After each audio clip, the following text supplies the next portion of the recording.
Lona, you have a home. Even your mom reminded you that you've got a home. You don't have to put up with this.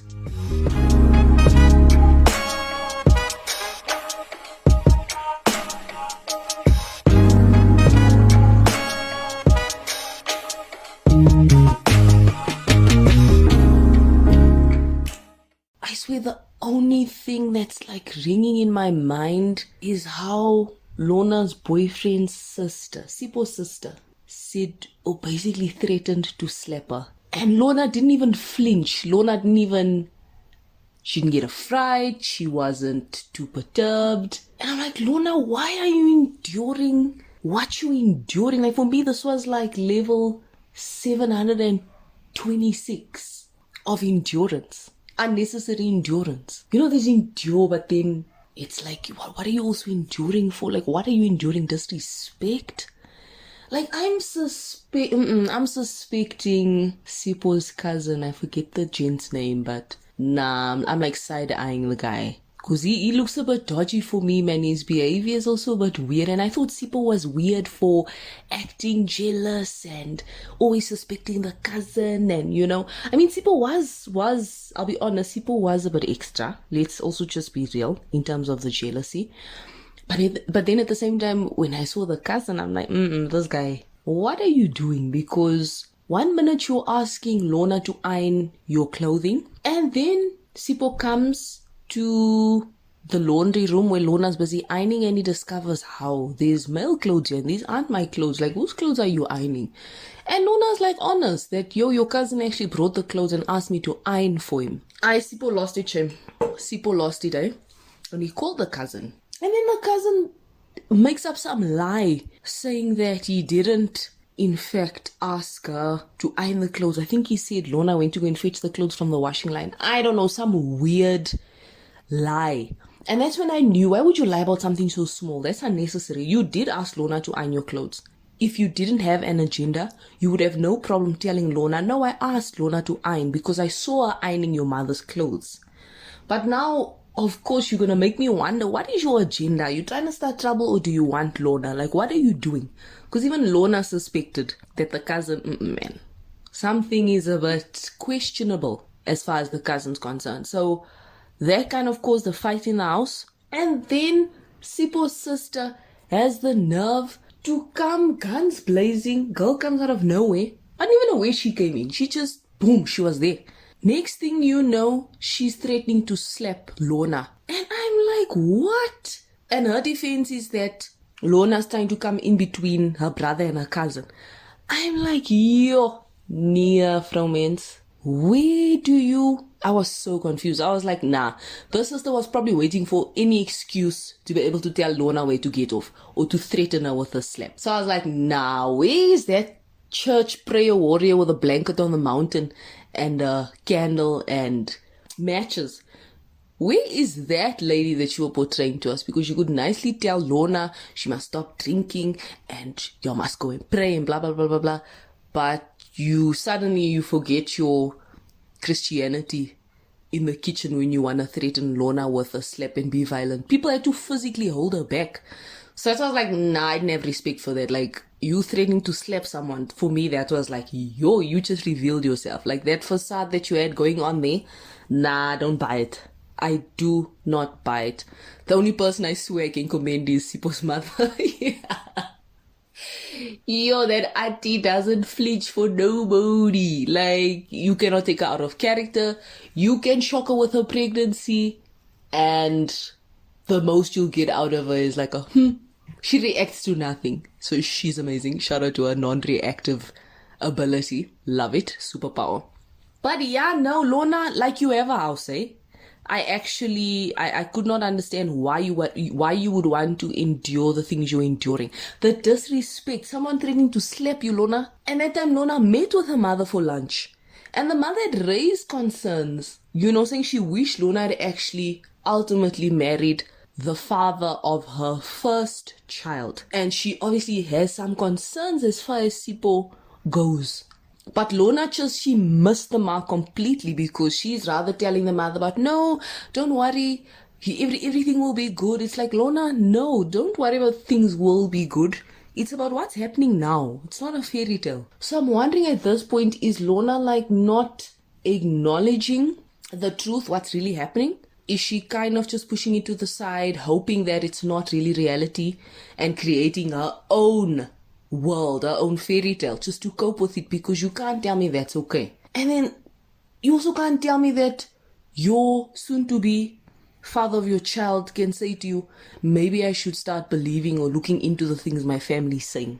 How, Sipho? What do you mean? He meant he needs to start looking into or believing his family when the family says Lona has bewitched Sipho. I'm like, Lona, how many signs do you need that this is not okay? Like, you living there is now, or you needing to leave is long overdue. You do not need to stay there. I'm not convinced. You've got a home. And the fact that your mother even said, Lona, at that lunch or that brunch, the fact that your mother reminded you you've got a house, you must know what that means. Your mother is, when a mother says that, she's trying to say, please, you don't have to endure that. You've got a home where you were raised with love, where you belong. Come home. That's key for come home. You do not have to stay at people's houses and be treated like trash. So I can't understand where Lona's getting this will and even motivation to stay there, because there she was upset about another thing. She went alone to a doctor's appointment to the gynecologist to check up on the baby, her unborn baby, and then Sipho didn't attend. And it turns out I think he was in jail and what. And it was just a mess. And he tried to phone her, but then I think they had a fight, so he wasn't picking up her phone calls. And Lona was like, you don't think you could have at least left me a message or something?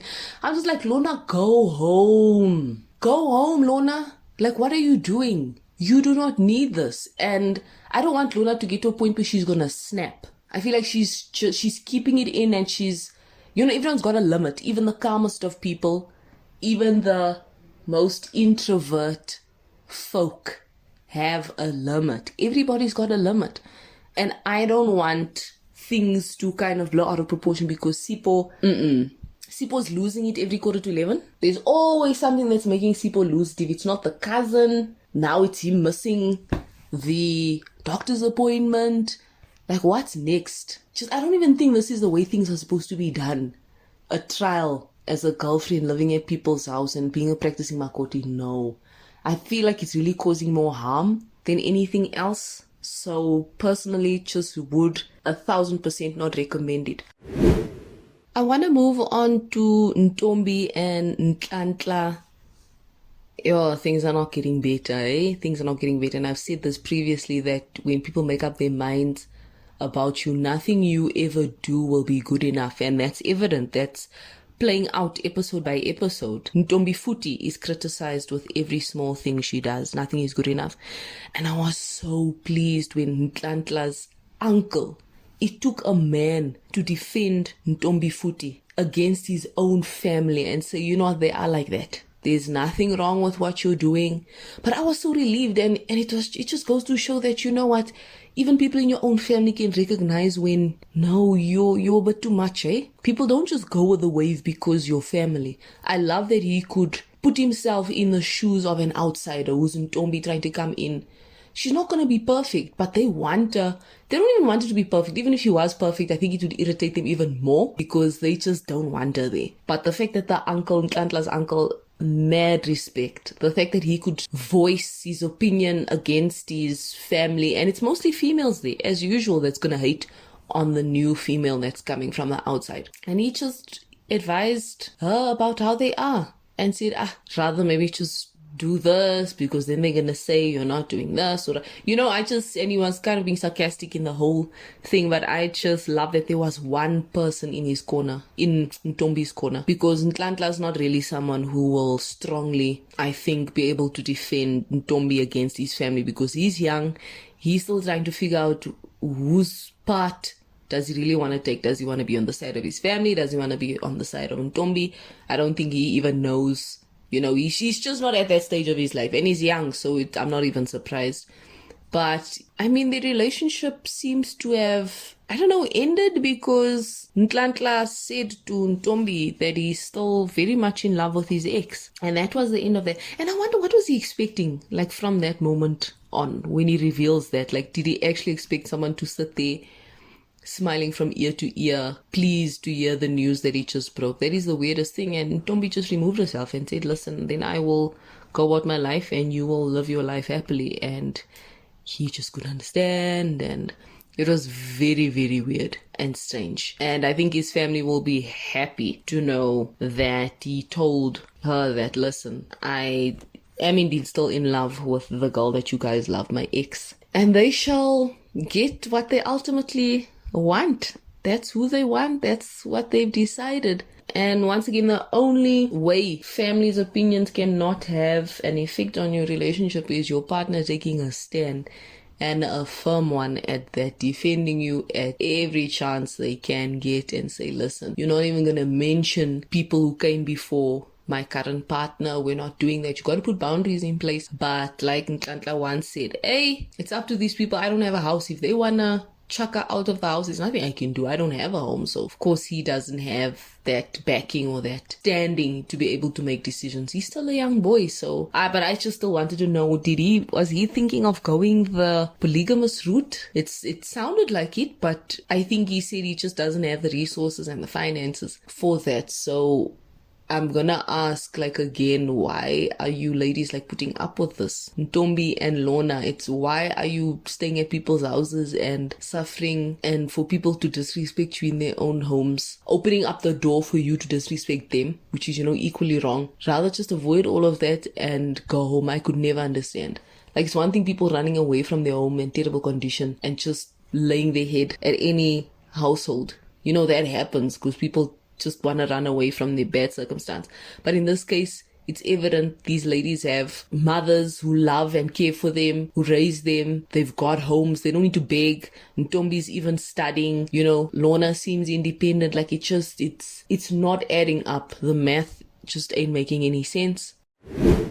But yeah, that's my 2 cents this week for Makoti. Are you the one? I'm still traumatized though. Just imagine, like, my partner's sister threatening to smack me. I wouldn't know which way to have it. I would not know what. I would be so sad because I'd feel so disrespected, and I'd just run to my mother's house. If I was Lona, I would have left long ago if I'd found out I was pregnant. And what are you still doing there, Lona? Go home. Like, do you people not like your mother's house? Like, I don't understand what's happening. But anyway, for all my Makoti, are you the one viewers, any strong opinions, any opposing opinions? I'd love to hear your thoughts on it. Thanks so much for listening.